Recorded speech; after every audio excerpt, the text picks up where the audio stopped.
The MILFs Are Here 2, MILF Erotica 9-pack. Threesome Erotica, Breeding Erotica, Anal Sex Erotica, MILF Erotica Collection. Written by Tori Westwood and Nicki Menage. Narrated by Kline, Edie Olliver, Kelly Morgan, Cherry Jett, and Sallybeth. I guess you could say I had an enviable life. Most of my time was spent at home sunbathing by the pool or overseeing a new decorating idea that I'd had. My husband was rich, and he was away a lot. It got to the point where I was almost sure he was cheating on me, but I got him back by spending as much of his money as I could, so I figured we were kind of even. Most days it was just me and my butler Jacob in that big mansion. We'd have gardeners and cleaners that drop by every now and then. I could never keep up with their schedules, but the grounds and the house always looked immaculate. The downside to all of this was that several times a month I would find myself unimaginably bored. Today was one of those days.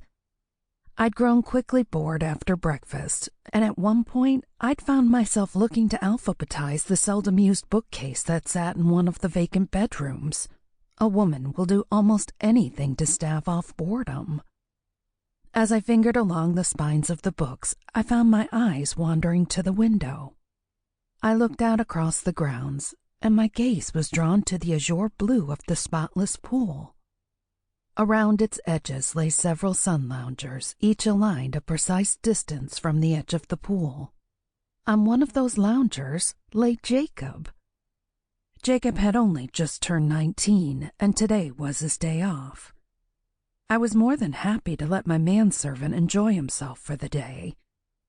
I looked down on his bronzed chest and stomach. He'd spent much of that summer in the gym, sculpting his body in lieu of job hunting. I couldn't blame him. His resulting physique was certainly something to look at. I rested my hands on the windowsill and stared. My eyes traced down his oblivious body and soaked in his rippled muscles and soft features. He never really spoke of girls much and always seemed a little lacking in confidence, but he was a good worker. Right now, he was the perfect mix of hot, but not quite fully aware of it. I took a look down at my own body. I like to keep pretty active myself. In my tank top and jogging pants, I like to think I cut a pretty good figure. I slinked across the carpet to the ensuite and looked at myself in the big full-length mirror. My hair was up in a roughly made bun, and my makeup was toned down a little that day. My tank top made my breasts look full and round, and as I turned sidelong to the mirror, I couldn't help but admire the curve of my back and ass. "Still got it," I said to myself, posing in the mirror like some kind of centerfold. I'd said the words aloud, but now I was wondering if they were true.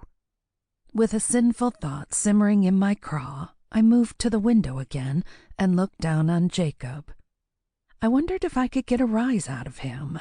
That would surely be the ultimate test. The boredom quickly left me as I became excited. A brief interlude to the dreariness was most welcome, even if it was a little ill-judged. In the bedroom, I flicked quickly through my swimwear collection. A one-piece wouldn't cut it, so they were out. Black seemed too serious, so that was out too. Polka dot was too outlandish. Red was too racy. In the end, I settled on one of the few remaining items. It was a pure white two-piece bikini that I'd scarcely ever worn. I put it on and found a pair of sunglasses, picking out a random book on the way downstairs to the patio. I slipped confidently through the door and felt the heat in an instant. It was another scorcher, all right, but I was hoping to make things a little hotter for Jacob that day. "Mind if I join you?" I asked, taking the lounger right beside him. He pulled out one of his earbuds and squinted up at my silhouette. "Mind if I join you?" I repeated. "Oh, go ahead," he said, pointing at the lounger beside him.